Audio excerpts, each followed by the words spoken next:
গল্পকথন by Kallol চ্যানেলে আপনারা শুনছেন হেনরি রাইডার হ্যাগার্ডের লেখা মন্টেজুমাস ডটার। আজ ১২ পর্ব। গলা থেকে ফাঁসটা খুলে টুল থেকে নেমে মেরিনার মুখোমুখি দাঁড়াল অটমি। ও, তুমি মেরিনা? শীতল কণ্ঠে বলল অটমি।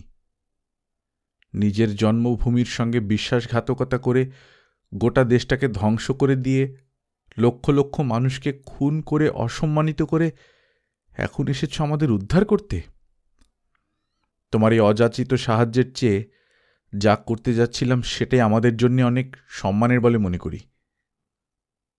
আমার মনে হল এখনই বুঝি ঝট করে পেছন ফিরে দরজা দিয়ে বেরিয়ে যাবে মেরিনা, কিন্তু দেখলাম অটমির সামনে কুঁকড়ে ছোট হয়ে গেল মেয়েটা। তারপর হঠাৎ মাথা উঁচু করল।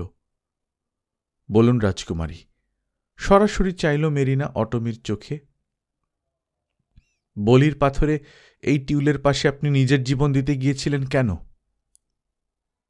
আমি ওকে ভালোবাসি তাই। আমিও যা করেছি ভালোবাসার জন্যই করেছি রাজকুমারী।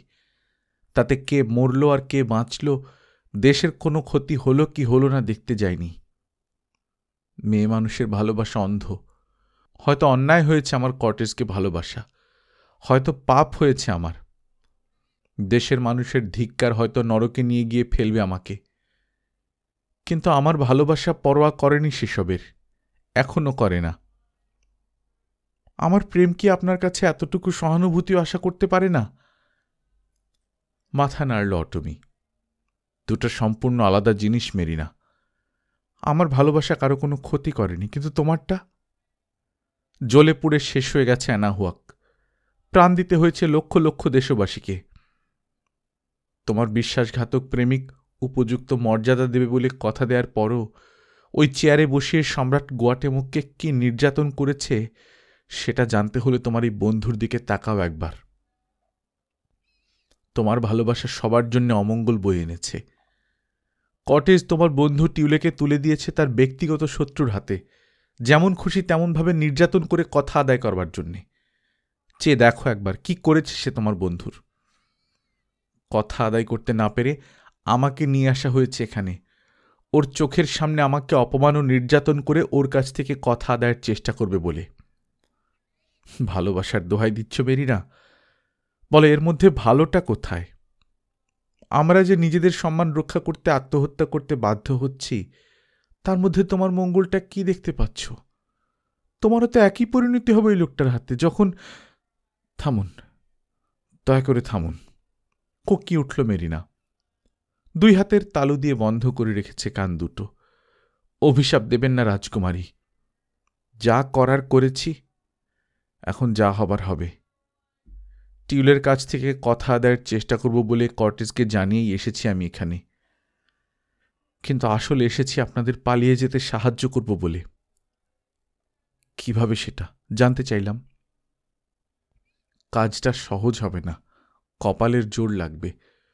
তবু এই ঘর থেকে যদি বেরোনো যায়, ভাবলাম ছদ্মবেশ নিয়ে সরে যেতে পারবে তোমরা দূরে। ভোর রাতের দিকে কেউ এখানে তেমন একটা হুঁশে থাকে না, খুঁটিয়ে লক্ষ্য করার তো প্রশ্নই ওঠে না। তোমার জন্য এনেছি স্প্যানিশ সোলজারের পোশাক, তবে প্রিন্সেসকে বাজে একটা কাপড় পরতে হবে। পোঁটলা খুলে আমার জন্য আনা পোশাক বের করে দিল মেরিনা। তোমার তলোয়ারটাও এনেছি, কাজে লাগতে পারে মনে করে বলে নকেট রিস্টের রাতে ডায়াজ নামে এক স্প্যানিশ যোদ্ধার দেওয়া সেই তলোয়ারটা বের করল ও। তারপর অটমির জন্য যে কাপড় বের করল সেটা দেখেই নাক মুখ কুঁচকে ফেলল অটমি।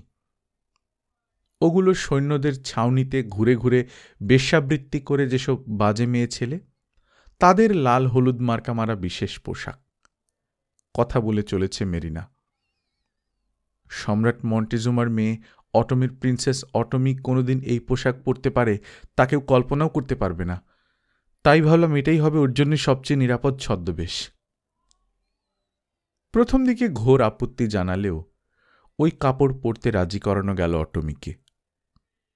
পরবর্তী প্রশ্নটা তুলল ওই, কাপড় পরলেই তো আর হলো না, এই ঘর থেকে আমরা বেরোবো কি করে? গার্ডরা তালা খুলে দেবে আমাদের? এই কামরা থেকে যদি বা বের হতে পারি, ক্যাম্প থেকে কি করে বের হব? আমার স্বামী তো হাঁটতেই পারে না। মাথা নাড়ল মেরিনা। কেউ আপনাদের দরজা খুলে দেবে না রাজকুমারী, বলল মেরিনা। বরং আমি চলে যাওয়ার পর ভালোমতো পরীক্ষা করে দেখবে তালাগুলো ঠিকমতো লাগানো হয়েছে কিনা। তবে গার্ডদের নিয়ে আপনাদের চিন্তা করতে হবে না। জানলার গরাদগুলো কাঠের তো, তলোয়ারের কয়েকটা কোপ পড়লেই গরাদ বলে আর কিছু থাকবে না সেখানে। বাইরের কারোর সামনে পড়লে মাতালের অভিনয় করবে টিউলে, আর আপনি ওকে ব্যারাকে পৌঁছে দেবার ভান করবেন। তারপর আপনাদের কপালে যা আছে তাই ঘটবে। আমার দিকে ফিরল মেরিনা। যখন আমি সামান্য এক চাকরানি ছিলাম, তুমি মানুষের মর্যাদা দিয়েছিলে আমাকে টিউলে। নির্লোভ, নম্র, ভদ্র ব্যবহার করেছিলে। ধৈর্য ধরে শিখিয়েছিলে স্প্যানিশ ভাষা। তাই তোমার জন্য এত বড় ঝুঁকি আমি আজ নিচ্ছি। আমার যোগ সাজসের কথা প্রকাশ হয়ে পড়লে কটেজের রোষ কিভাবে সামাল দেব জানি না। একটু চুপ করে থেকে দীর্ঘশ্বাস ফেলে বলল, যুদ্ধ জয়ের পর আর ততটা দাম নেই আমার ওর কাছে। বিদায় নিয়ে চলে গেল মেরিনা। একটু পরেই গার্ডরা এসে তালাগুলো পরীক্ষা করে গেল। তারপর সব চুপচাপ। জানালায় কান পেতে কারো সাড়া পাওয়া গেল না। বহু দূরে জুয়াড়িদের হল্লা মাঝে মাঝে বাড়ে, আবার কমে যায়। এবার কাজে নেমে পড়লাম। টুলের ওপর বসে তলোয়ারের কোপে জানলার গরাদে বেশ বড়সড় একটা ফোকর তৈরি করলাম আমি। তারপর অনেক কষ্টে স্প্যানিশ সোলজারের পোশাক পরে নিলাম। সবচেয়ে কষ্ট দিল বুট জোড়া। ক্ষতবিক্ষত পায়ে ওগুলো গলাতে গিয়ে বার কয়েক থেমে ভাবতে হল তার চেয়ে ফাঁসিতে ঝুলে পড়াই ভালো ছিল কিনা। লাল হলুদ কাপড় পরে অপমানে লাল হয়ে গেল অটমির সুন্দর মুখটা। ওকে দেখে মনে হল মরমে মরে যাচ্ছে, ওর কৌলিন্যের অহংকার লুটাচ্ছে ধুলায়। প্রথমে অটমিকে বাইরে গিয়ে দাঁড়াতে বললাম। খুব সহজেই জানালা গলে বেরিয়ে গেল ও। আমি প্রথমে টুলের উপর উঠে অনেক কষ্টে শরীরটাকে ওপাশে নিলাম। তারপর মরা বিড়ালের মতো পড়ে থাকলাম জানলার গোবরাটে। ওখান থেকে অনেক কসরত করে টেনে হিঁচড়ে নামালো আমাকে অটমি। কিন্তু মাটিতে পড়ে গোঙাতে থাকলাম ব্যথায়। উঠে দাঁড়াতে পারছি না। খানিকটা বিশ্রাম নিয়ে অটমির হাত ধরে উঠে দাঁড়ালাম এক পায়ে। অপর পায়ের পাতা ছোঁয়াতেই পারছি না মাটিতে। চারপাশে তাকিয়ে কাউকে দেখলাম না। পোপর চূড়ায় মোলায়েম আলো দেখে বুঝলাম সকাল হতে দেরি নেই। এখন যা করবার তাড়াতাড়ি করতে হবে, নইলে ধরা পড়ে যাব। কিন্তু কোন দিকে যাব বুঝতে পারছি না। দক্ষিণ গেটের দিকে চলো, বলল অটমি। যুদ্ধ শেষ, কাজে ওদিকটায় খুব সম্ভব পাহাড়ার কড়াকড়ি থাকবে না। তাছাড়া ওদিকে রাস্তাঘাট আমার চেনা আছে। কাজী অটমির কাঁধে ভর দিয়ে ডান পায়ে লাফিয়ে লাফিয়ে চলে গেলাম ৩০০ গজের মতো। পথে দেখা হল না কারো সঙ্গে, কিন্তু ভাগ্য বেশিক্ষণ অনুকূল থাকল না। একটা বাড়ির কোনায় ঘুরেই পড়ে গেলাম ৩ জন সৈন্যের সামনে। সারা রাত হই হল্লা করে তাঁবুতে ফিরছে। আরে এ আবার কে, বলল একজন। তোমার নামটা কমরেড? পাড় মাতালের ভঙ্গিতে স্প্যানিশ ভাষায় জড়ানো গলায় বললাম, শুভরাত্রি ব্রাদার, শুভরাত্রি। বলতে চাইছ সুপ্রভাত, বলল লোকটা। কি নাম তোমার? চেহারা তো আগে দেখেছি বলে মনে পড়ছে না। তবে যুদ্ধ যে করেছ সেটা লেখা রয়েছে চেহারায়, বলে হেসে উঠল হা হা করে। কমরেডের নাম জিজ্ঞেস করতে নেই, টলতে টলতে বললাম। ক্যাপ্টেন শুনলে 12টা বাজবে আমার। কি হলো, হাত ধরো। আয় মেয়ে, দেখতে পাচ্ছ না ঘুমের সময় হলো, সূর্য ডুবছে। হেসে উঠল ওরা। একজন অটমিকে বলল, এই গাড়লটাকে ছেড়ে তুমি আমার সঙ্গে চলো সুন্দরী। অটমির হাত ধরে টানল লোকটা। চেহারাটা ভয়ঙ্কর করে তুলে এক ঝাড়া দিয়ে হাত ছাড়িয়ে নিল অটমি। অবাক হয়ে চেয়ে থাকল 3 সৈনিক। আমরা টলতে টলতে এগোলাম সামনে। আরেকটা বাড়ির কোণ ঘুরে লোকগুলোর দৃষ্টির আড়ালে গিয়েই শুয়ে পড়লাম আমি মাটিতে। ব্যথায় গড়াগড়ি দিচ্ছি। লোকগুলোর যাতে সন্দেহ না হয় সেজন্য এতক্ষণ আমি বাম পাটাও ব্যবহার করতে বাধ্য হয়েছি। কিন্তু টেনে তুলল আমাকে অটমি। এখন এগোতে হবে স্বামী, তা না হলে আমাদের সব আশা ভরসা শেষ হয়ে যাবে। দাঁড়াতে গিয়ে কাতরে উঠলাম ব্যথায়। কিভাবে দক্ষিণ গেটে পৌঁছলাম জানি না, ভেবেছিলাম তার আগেই মরে যাব। তবে শেষ পর্যন্ত পৌঁছলাম। দেখলাম গার্ড দিচ্ছে 3 জন লাস্কালান, স্প্যানিশ গার্ড ঘুমাচ্ছে গার্ড হাউসে, কম্বল দিয়ে গা মাথা ঢেকে আগুন পোহাচ্ছে লাস্কালানরা। আই কুত্তা, দরজা খোল, ভাঙা ভাঙা অ্যাজটেকে বললাম। স্প্যানিশ সোলজার দেখে ভয়ে ভয়ে উঠে দাঁড়ালো একজন, তবে একটু ইতস্তত করে জিজ্ঞেস করল, কেন, কার হুকুমে? লোকটার চেহারা দেখতে পাচ্ছি না, কিন্তু গলার আওয়াজটা খুবই পরিচিত মনে হল। ভয়ে কলজের পানি শুকিয়ে গেল আমার, কিন্তু কিছু একটা উত্তর দিতে হয়। বললাম, কেন আবার? দেখতে পাচ্ছিস না মাতাল হয়ে গেছি, বাইরে থেকে নেশাটা কাটিয়ে আসতে চাই। কার হুকুমে জিজ্ঞেস করছিস? আমার হুকুমে, দিনের শিফটের ডিউটি অফিসার আমি। বেয়াদবি করলে সারাদিন এমন বেদ খাবি, জীবনে আর কাউকে কোনো প্রশ্ন করতে ইচ্ছে করবে না। গার্ডরুমের টিউলেদের ডাকব? নিচু গলায় সঙ্গীদের জিজ্ঞেস করল লোকটা। না, জবাব দিল একজন। খেপে যাবেন সিনিয়র সার্সেডা। শুতে যাওয়ার আগে বলে গেছেন, উপযুক্ত কারণ ছাড়া যেন ঘুম ভাঙা না হয়। গেট খোলা বা বন্ধ রাখা তোমার ইচ্ছে, কিন্তু ভালো চাইলে তাকে ঘুম থেকে তুলো না। ডি গার্সিয়া ওখানে ঘুমিয়ে আছে শুনে পা থেকে মাথা পর্যন্ত কাঁপতে শুরু করেছে আমার। যদি জেগে উঠে আমাকে দেখতে পায়। পরিষ্কার মনে পড়েছে আমার, এই লাস্কালানরাই ডি গার্সিয়ার নির্দেশে নির্যাতন করেছে আজ আমাকে। যদি আমার চেহারা দেখে চিনে ফেলে? ভয়ে আমার গলা দিয়ে আওয়াজ বের হচ্ছে না। এমন সময় বাঁচিয়ে দিল অটমির উপস্থিত বুদ্ধি। রাগী এক অফিসারের পেয়ারের মেয়েলোক হিসেবে নিখুঁত অভিনয় করে, সেই সঙ্গে কিছু নোংরা রসিকতা করে গার্ডকে ভজিয়ে ফেলল সে। গেট খুলে দিল গার্ড। আমরা বেরিয়ে এলাম ক্যাম্প সাইট থেকে, কিন্তু বেরোবার মুহূর্তে চোখাচোখি হয়ে গেল গার্ডের সঙ্গে। কেমন যেন থতমত খেয়ে গেল লাস্কালান গার্ড।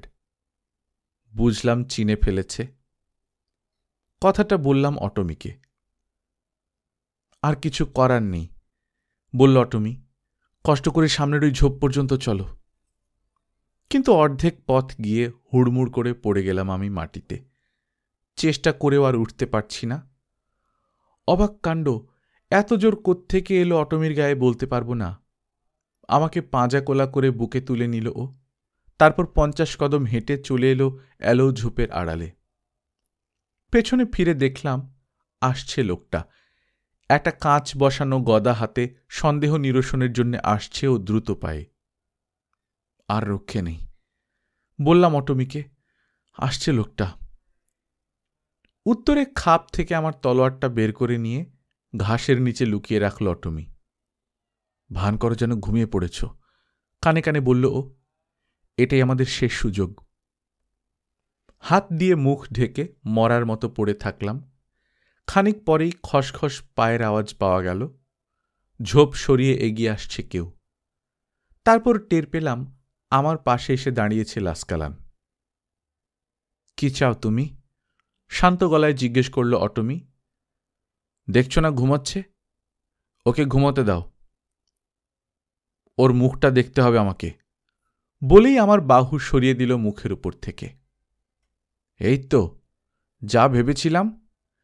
এরই পেট থেকে তো কাল আমরা কথা আদায় করবার জন্য কি না করেছিলাম, কিন্তু ব্যাটা পালালো কি করে?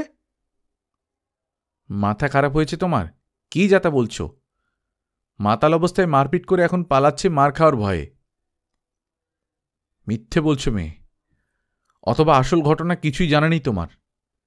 এ লোক জানে কোথায় লুকানো আছে মন্টেজুমার ধনরত্ন।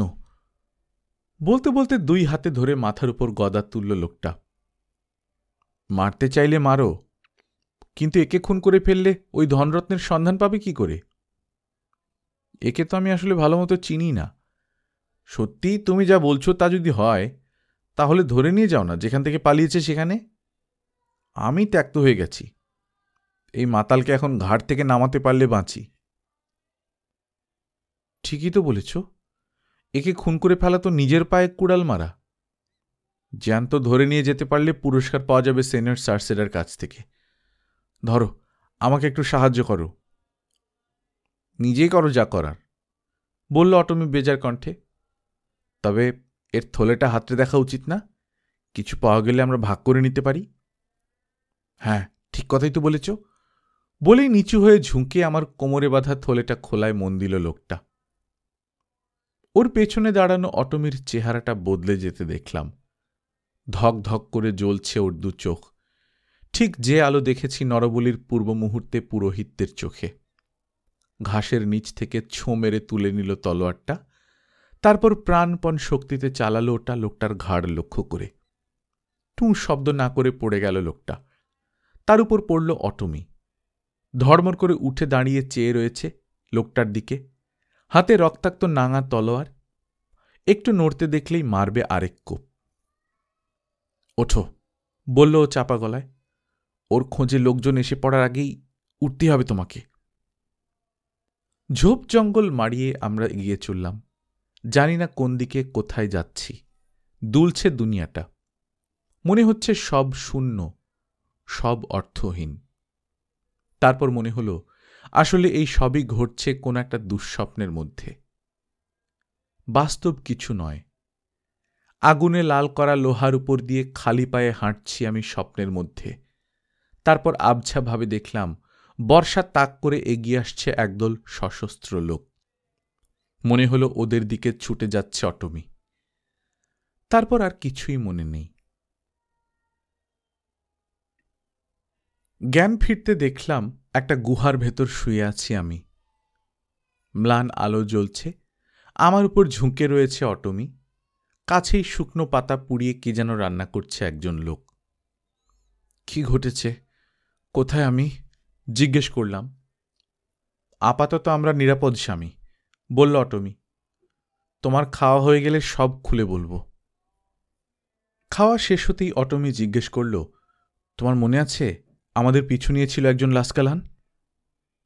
হ্যাঁ, যাকে তুমি খুন করলে।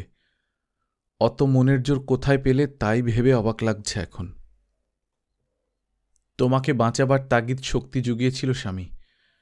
ওই ঘটনার কথা আমি ভাবতে চাই না। কতদিন যে ঘটনাটা দুঃস্বপ্ন হয়ে কষ্ট দেবে কে জানে। তবু কপাল ভালো একেবারে মেরে ফেলিনি ব্যাটাকে।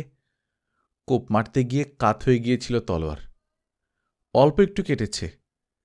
আসলে জ্ঞান হারিয়েছিল ব্যথায় আর ভয়ে। কিছু দূর নির্বিঘ্নে এগোবার পর পিছন ফিরে দেখলাম লোকটার দুই সঙ্গী আসছে পিছু পিছু। সঙ্গীর ওই অবস্থা দেখে তাড়া করল আমাদের। তোমার তখন জ্ঞান নেই, আমারও শক্তি নেই তোমাকে বয়ে নিয়ে এগোবার। তবু তোমাকে ছেঁচড়ে নিয়ে চলেছি। লোকগুলো যখন আর মাত্র 25 গজ দূরে, সামনে দেখলাম 8-10 জন সশস্ত্র লোক ছুটে আসছে আমাদের দিকে। লোকগুলো আমাদের অটমির যোদ্ধা, তোমার অধীনে যুদ্ধ করেছিল স্প্যানিয়ার্ডদের বিরুদ্ধে। দূর থেকে স্প্যানিশ ক্যাম্পের উপর নজর রাখছিল। একা এক স্প্যানিয়ার্ডকে দেখে ওরা ছুটে আসছিল তোমাকে খুন করতে। আমার তখন কথা বলার মতো দম নেই। তারপরেও 2-1 কথায় আমাদের পরিচয় দিতে পারলাম।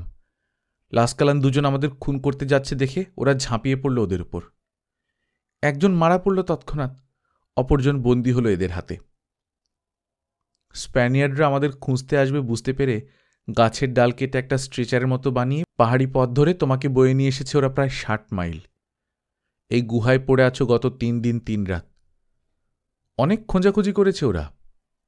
একবার তো একটা দল এই গুহার 50 গজের মধ্যে এসে পড়েছিল, কিন্তু কোথাও আমাদের চিহ্ন দেখতে না পেয়ে ফিরে গেছে ক্যাম্পে। বিপদ অনেকটা কেটে গেছে। এখন তুমি উঠে দাঁড়াতে পারলেই আমরা সরে যাব এখান থেকে। কিন্তু যাব কোথায়? আমাদের তো যাবার জায়গা নেই।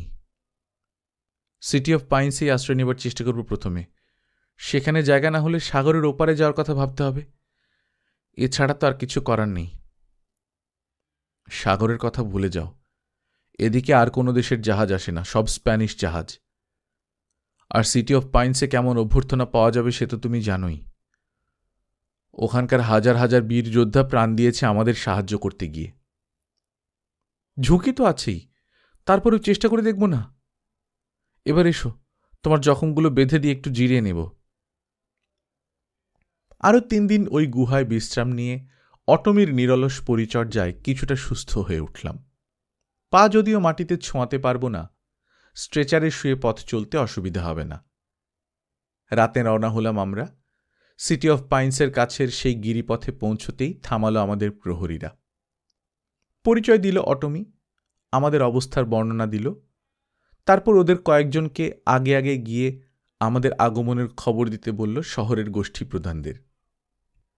বার্তাবাহকদের পেছন পেছন ধীর পায়ে চললাম আমরা শহরের দিকে, কারণ এত পথ আমাকে বইতে হয়েছে বলে ভীষণ ক্লান্ত হয়ে পড়েছে আমাদের সঙ্গের সবাই। গিরিপথের বাঁক ঘুরে দেখতে পেলাম আগ্নেয়গিরি জাকার তুষার ঢাকা চূড়ায় লাল হয়ে আছে দিন শেষের আলো। আমাদের ফিরে আসার সংবাদ পৌঁছে গেছে শহরে। ঘর থেকে নারী পুরুষ সবাই বেরিয়ে এসে ছোট ছোট দলে জটলা বেঁধে দাঁড়িয়ে আছে রাস্তায়। বেশিরভাগ লোকই চুপচাপ দেখল আমাদের, কিন্তু যারা যুদ্ধে স্বামী বা সন্তান হারিয়েছে তারা ক্ষুব্ধ চাপা কণ্ঠে সাপসাপান্ত করল আমাদের। গত বছরের তুলনায় এবারের অভ্যর্থনার পার্থক্য বড়ই প্রকটভাবে ধরা পড়ল আমার চোখে। কোথায় সেই আবাহনী সঙ্গীত, কোথায় সেই পুষ্পবৃষ্টি?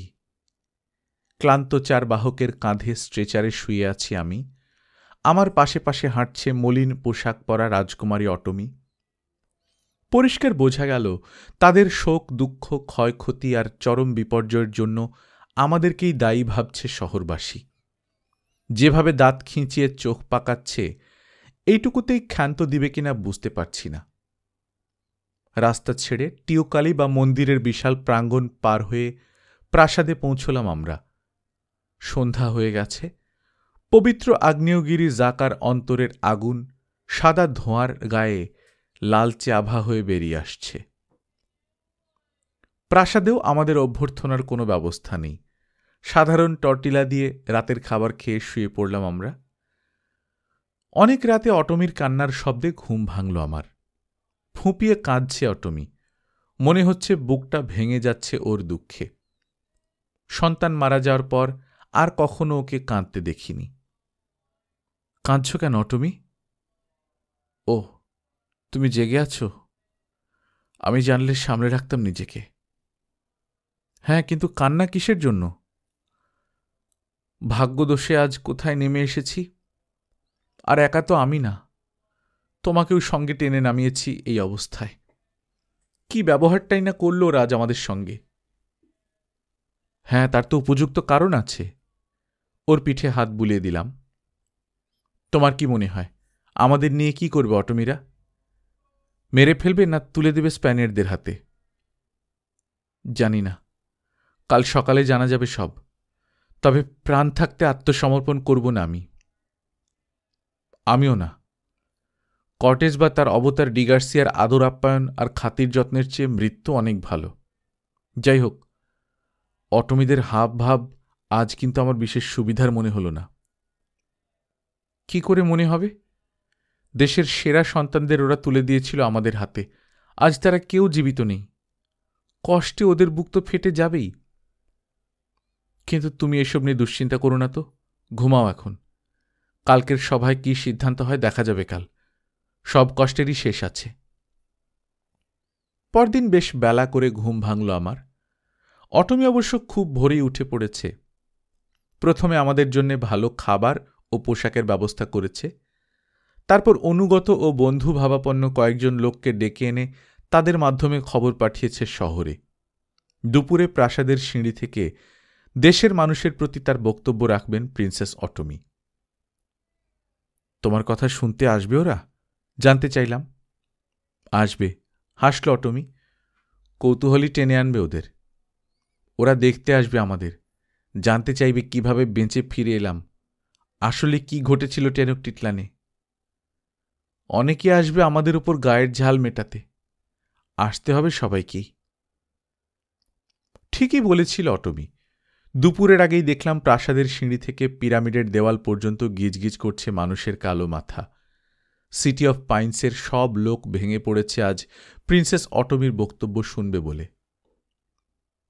সিঁথি করে মাথায় সুন্দর খোঁপা বাঁধল অটমি, তাতে ফুল গুঁজল, গায়ে পাখির পালক দিয়ে তৈরি দামি পোশাক পরল, গলায় পড়ল গুপ্তধনের চেম্বারে হাসতে হাসতে আমাকে গোয়াটেমোকের দেওয়া সেই মহামূল্য এমারেল্ডের নেকলেস, কোমরে পড়ল সোনার চওড়া বিছা, হাতে নিল দুমাথায় সোনা বাঁধানো কালো রাজদণ্ড, আর আমাকে স্ট্রেচারে শুইয়ে তুলে দিল সেই 4 বাহকের কাঁধে। অটমির পাশে পাশে আমাকে বয়ে নিয়ে যাওয়া হলো সিঁড়িতে নামার আগে যে প্রশস্ত চৌকি আছে সেখানে। আমাদের দেখামাত্র হিংস্র হুঙ্কার ছাড়ল হাজার হাজার শহরবাসী। ক্রমেই বাড়ছে ওদের চিৎকার। মনে হল হাতের কাছে পেলে ছিঁড়ে কুটি কুটি করে ফেলবে আমাকে। কি বলছে প্রথমে বুঝতে না পারলেও একটু পরেই পরিষ্কার বুঝতে পারলাম। খুন করো, খুন করো ওদের, মিথ্যুকদের তুলে দাও টিউলোদের হাতে। 2 পা এগিয়ে সিঁড়ির কিনারায় গিয়ে দাঁড়াল অটমি। একটি কথাও না বলে রাজদণ্ড তুলে ধরল এক হাতে। কিন্তু থামল না জনতা। হাজারো কণ্ঠে হুমকি দিচ্ছে, অভিশাপ দিচ্ছে, বেড়েই চলেছে গোলমাল। বার কয়েক তেড়ে এগিয়ে এলো ওরা, যেন এখনই খুন করে ফেলবে বিশ্বাসঘাতিনীকে। কেউ একজন একটা বর্ষাও ছুঁড়ল ওর দিকে। অটমির কাঁধ আর গলা ছুঁয়ে চলে গেল ওটা। যে 4 যোদ্ধা আমাকে বয়ে এনেছে ওরা ভয় পেয়ে গেল এবার। মৃত্যু অবধারিত জেনে স্ট্রেচারটা নামিয়ে রেখে দৌড় দিল প্রাসাদের ভেতরের দিকে। পাথরের মূর্তির মতো দৃপ্ত ভঙ্গিতে দাঁড়িয়ে রইল অকুতভয় অটমি। বর্ষা আসতে দেখেও নড়েনি এক চুল। ভুরু জোড়া সামান্য কুঁচকে দেখছে ওর প্রজাদের। ধীরে ধীরে কমে এলো কোলাহল। ওর দুঃসাহস দেখে অবাক হয়ে গেছে বৈরী লোকজন। সবাই যখন চুপ করল তখন পরিষ্কার উঁচু গলায় প্রশ্ন রাখল ও সবার উদ্দেশ্যে, আমি কি আমার আপন লোকদের মধ্যে আছি নাকি শত্রুদের মধ্যে? নাকি আমরা নিজেদের ঐতিহ্য ভুলে জঙ্গলি তস্কর লাশকালানদের মতো হয়ে যাচ্ছি? অটমিবাসী শোনো, আমার একটা কণ্ঠ, হাজার মানুষের হাজারটা প্রশ্নের জবাব দেয়া আমার পক্ষে সম্ভব নয়। তোমাদের হয়ে কথা বলার জন্যে নিজেদের পছন্দসই একজনকে বেছে নাও তোমরা, যে তোমাদের মনের কথা জানে, তোমাদের ইচ্ছার কথা জানে, তোমাদের যুক্তিতর্ক বক্তব্য পেশ করতে পারবে। এ কথা শুনে আবার হইহল্লা শুরু হল। একজন এক নাম বলে তো অন্যজন আরেক নাম। অবশেষে সর্বসম্মতিক্রমে ম্যাক্সলা নামে একজন অভিজাত বংশের সম্মানিত পুরোহিতকে পাঠানো হল সামনে। অটমিদের মধ্যে এই লোকের অকল্পনীয় প্রভাব রয়েছে। গত বছর এই লোক স্প্যানিয়ার্ডদের সঙ্গে মিত্রতার পক্ষে উচ্চকণ্ঠ ছিল। অ্যাজটেকদের হয়ে যুদ্ধ করবার জন্য সৈন্য পাঠাবার ঘোর বিরোধিতা করেছিল। একা এলো না সে, সঙ্গে নিয়ে এলো কর্টেজের বিশেষ প্রতিনিধি 4 জন লাস্কালান সর্দারকে। এদের দেখেই মনটা দমে গেল আমার, কারণ এদের আগমনের কারণ আমার ভালোই জানা আছে। বলুন ম্যাক্সলা, সবাইকে শুনিয়ে চেঁচিয়ে বলল অটমি। জবাব দিতে হলে আপনার প্রশ্ন কি তা জানতে হবে আমাদের। আর অটমির জনগণের প্রতি আমার অনুরোধ থাকল, আমাদের উভয় পক্ষের কথা মন দিয়ে শুনুন, যাতে কথা শেষ হলে নিজেরাই বিচার করতে পারেন কোনটা ঠিক আর কোনটা বেঠিক। চুপ হয়ে গেল সবাই, কান পেতে রয়েছে ম্যাক্সলা কি বলে শুনবে বলে। প্রিন্সেস, তোমার এবং তোমার রাষ্ট্রদ্রোহী বলে ঘোষিত স্বামীর সঙ্গে কথা আমার অল্পই। সোজাসুজি বলি, গম্ভীর মুখে শুরু করল ম্যাক্সলা। কিছুকাল আগে তুমি এখানে এসেছিলে অ্যাজটেকের সম্রাট কুইটলা হওয়ার পক্ষে দেবতা কিটজালের সন্তান টিউলেদের বিরুদ্ধে যুদ্ধ করার জন্য সৈন্য সংগ্রহ করতে। আমাদের অনেকের মতামত ও সাবধানবাণী উপেক্ষা করে একদল সৈন্য তোমাকে দেওয়া হয়েছিল। মিষ্টি কথায় ভুলিয়ে তুমি আমাদের কলিজার টুকরা 20,000 তরতাজা জওয়ানকে টেনে নিয়ে গিয়েছিলে টেনকটিটলানে। জবাব দিতে পারো কোথায় তারা এখন? আমি বলছি কোথায়, তাদের মধ্যে দুয়েক বাড়ি ফিরে এসেছে, বাকিরা সব গেছে শেয়াল কুকুর আর শকুনের পেটে। তোমার সঙ্গে গিয়ে খুন হয়েছে আমাদের সোনার টুকরো ছেলেরা, কেউ বেঁচে নেই তাদের। তুমি নিয়ে গিয়ে খুন করিয়েছ তাদের। এই 20,000 প্রাণের বিনিময়ে এখন যদি অটমির মানুষ তোমাদের প্রাণ নিতে চায়, সেটা কি খুব বেশি চাওয়া হবে? কিন্তু আমরা সেটা চাইছি না। এই যারা আমার পাশে দাঁড়িয়ে আছেন, টিউলেদের জেনারেল ম্যালিঞ্চের পাঠানো দূত এরা, মাত্র 1 ঘন্টা আগে পৌঁছেছেন এই শহরে। এদের মাধ্যমে কি দাবি জানিয়েছেন ম্যালিঞ্চে, তারই ভাষায় শুনে নাও। মন্টেজোমার মেয়ে অটমি আর টিউলে নামে পরিচিত তার পলাতক দেশদ্রোহী প্রেমিককে আমার হাতে তুলে দাও অটমির জনগণ, তাহলে তোমাদের মঙ্গল হবে। আর যদি ওদেরকে লুকিয়ে রাখো কিংবা আমার হাতে তুলে দিতে অস্বীকার করো, তাহলে টেনকটিটলানের মতো একই পরিণতি হবে সিটি অফ পাইন্সের। আমার ভালোবাসা নাকি আমার রোষ, যেটা খুশি বেছে নাও।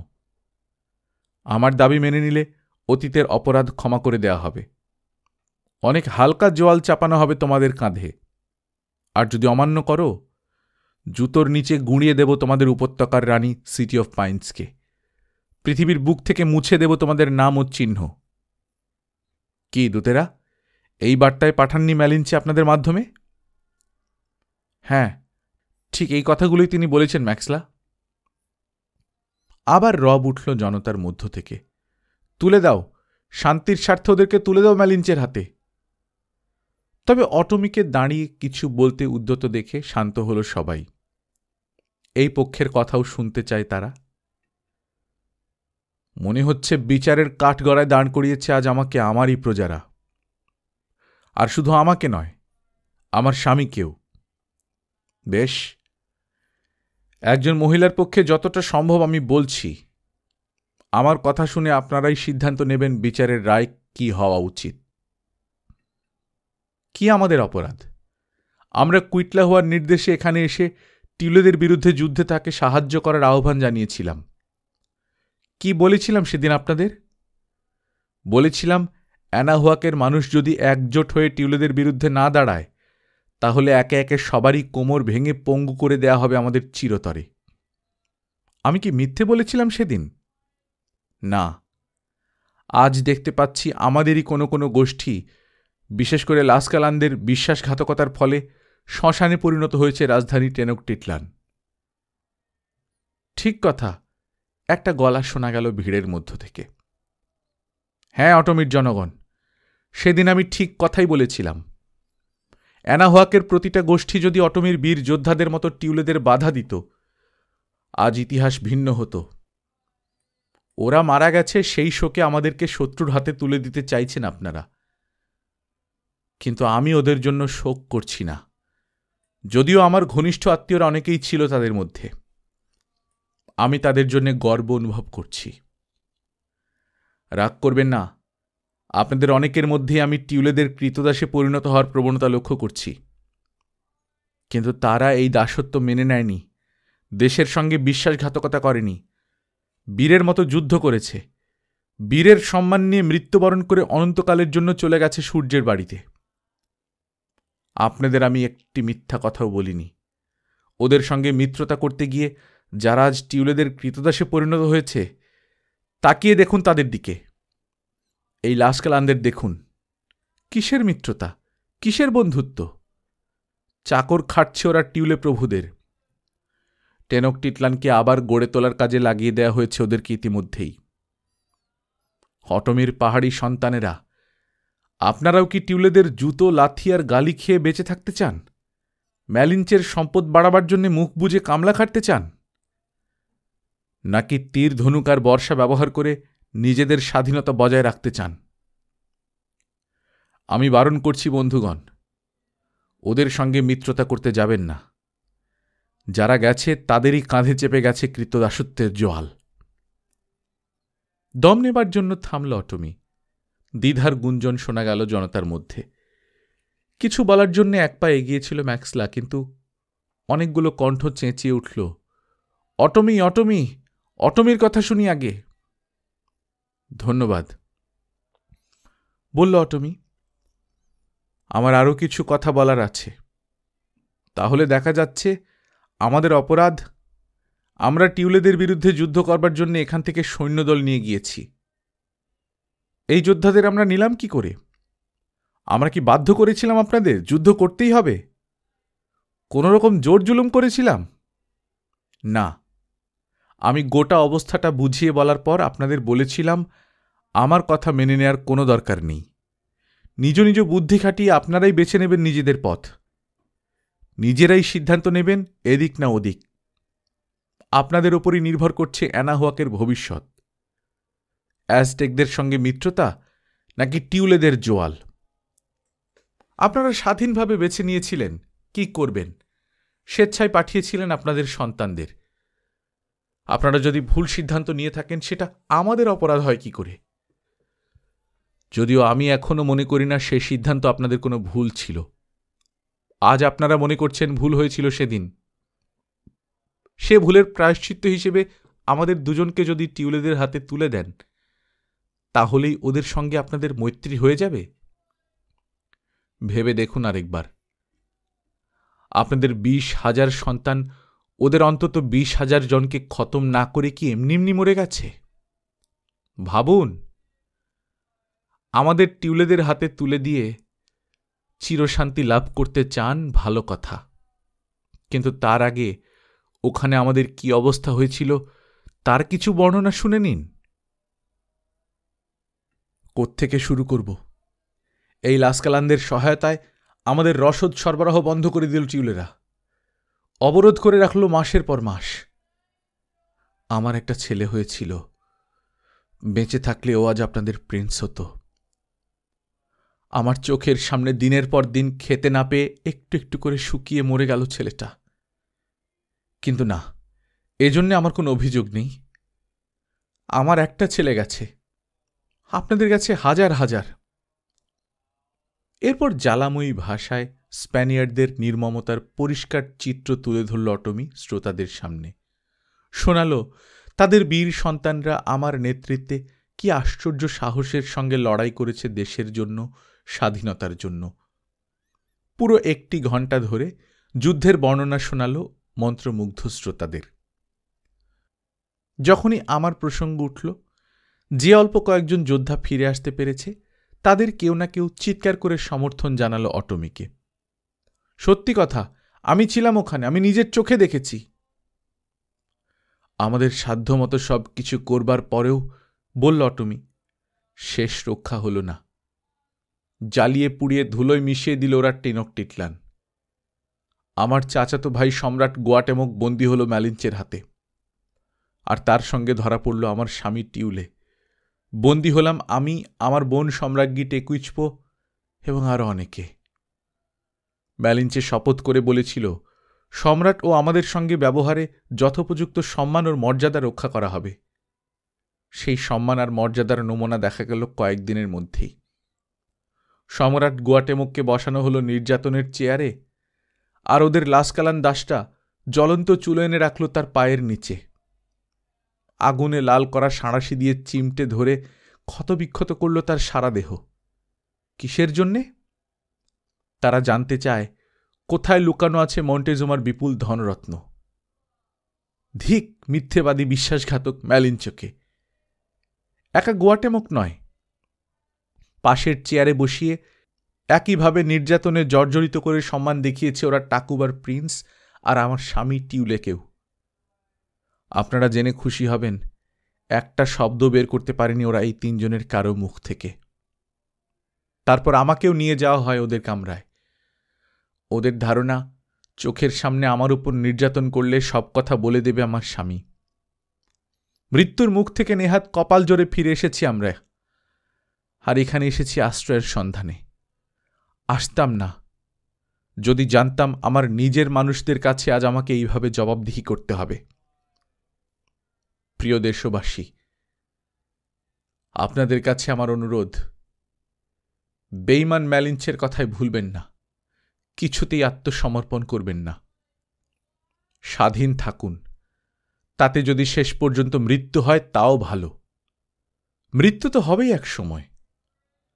পরাধীনতার গ্লানি নিয়ে মরার চেয়ে স্বাধীন অবস্থায় মৃত্যুবরণ করুন। একবার হাতের মুঠোয় পেলে টিউলেরা আপনাদের কি অবস্থা করবে দেখাচ্ছি। এই বলে আমার গা থেকে কাপড় ও ব্যান্ডেজ খুলে ফেলল অটমি। তারপর উঠে দাঁড়াতে সাহায্য করল।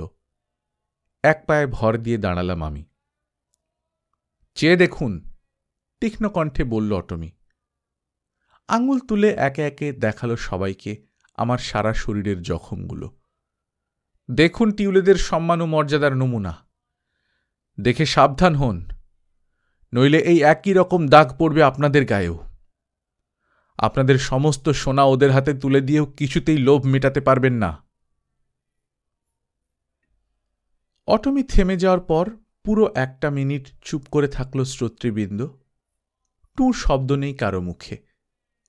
তারপর গর্জে উঠল জনতা, আগের চেয়ে বহুগুণ জোরে। তবে এবারের ক্ষোভ আমাদের বিরুদ্ধে নয়, জয় করে নিয়েছে অটমি তার দেশবাসীকে। জনতার ক্রোধ এবার গিয়ে পড়েছে টিউলে ও লাস্কালানদের উপর, যারা হত্যা করেছে তাদের ভাই, পিতা বা সন্তানকে। তার স্বরে চিৎকার করছে ওরা, অস্ত্র ব্যবহারের হুমকি দিচ্ছে। কাছাকাছি যারা ছিল তারা টানা হ্যাঁচটা করে ছিঁড়ে দিল দূতদের জামা কাপড়। ম্যাক্সলা কিছু বলার চেষ্টা করল, কিন্তু কে শুনবে এখন তার কথা? চারপাশ থেকে কিল, ঘুষি আর লাঠির বাড়ি পড়তে শুরু করল ম্যাক্সলা ও তার 4 সঙ্গীর ওপর। মুখে বলছে, যা ব্যাটারা, ম্যালিঞ্চের হুমকির উত্তর দিয়ে দিচ্ছি তোদের পিঠে। পালা কুকুরের দল, দূর হ আমাদের শহর থেকে। পালালো ওরা প্রাণ নিয়ে। গোলমাল থেমে গেলে কয়েকজন গোষ্ঠী প্রধান এগিয়ে এসে অটমির হাতে চুমু দিয়ে বললেন, ঠিকই বলেছ রাজকুমারী, দাস হয়ে বেঁচে থাকার চেয়ে স্বাধীনতার গৌরব নিয়ে মরে যাওয়া অনেক ভালো। আমরা তোমার সন্তান, তোমার সঙ্গেই থাকব আমৃত্যু। 4 বাহকের কাঁধে চড়ে ঘরে ফিরে যেতে যেতে বললাম, অটমি, তোমার মতো মেয়ে গোটা পৃথিবী খুঁজে আর একটা পাওয়া যাবে কিনা সন্দেহ। সত্যি তোমার তুলনা হয় না। মৃদু হাসি ফুটল অটমির সুন্দর মুখে। বলল, তোমার প্রশংসাই আমার সেরা পুরস্কার। তবে, বললাম আমি, তোমার লোকেদের এবার যুদ্ধের জন্য প্রস্তুত হতে হবে। মুখের গ্রাস কেড়ে নেওয়া হয়েছে ম্যালিঞ্চের, অপমান করা হয়েছে তার দূতদের, অস্বীকার করা হয়েছে তার বশ্যতা, মেনে নেওয়া হয়নি দাবি। প্রতিশোধ নিতে আসবে ওরা এবার। গল্পকথন বাই কল্লোল চ্যানেলে আপনারা শুনছেন হেনরি রাইডার হ্যাগার্ডের লেখা মন্টেজুমাস ডটার, আজ 12 পর্ব। আমরা নিয়মিত গল্প পাঠ করে শোনাচ্ছি। আপনারা যারা প্রথমবার মতো শুনছেন, কাইন্ডলি সাবস্ক্রাইব করে নেবেন। গল্প পাঠ ভালো লাগলে বন্ধুদের সঙ্গে শেয়ার করবেন। নিজে ভালো থাকবেন, আশপাশের লোকজনকে ভালো রাখবেন। টাটা।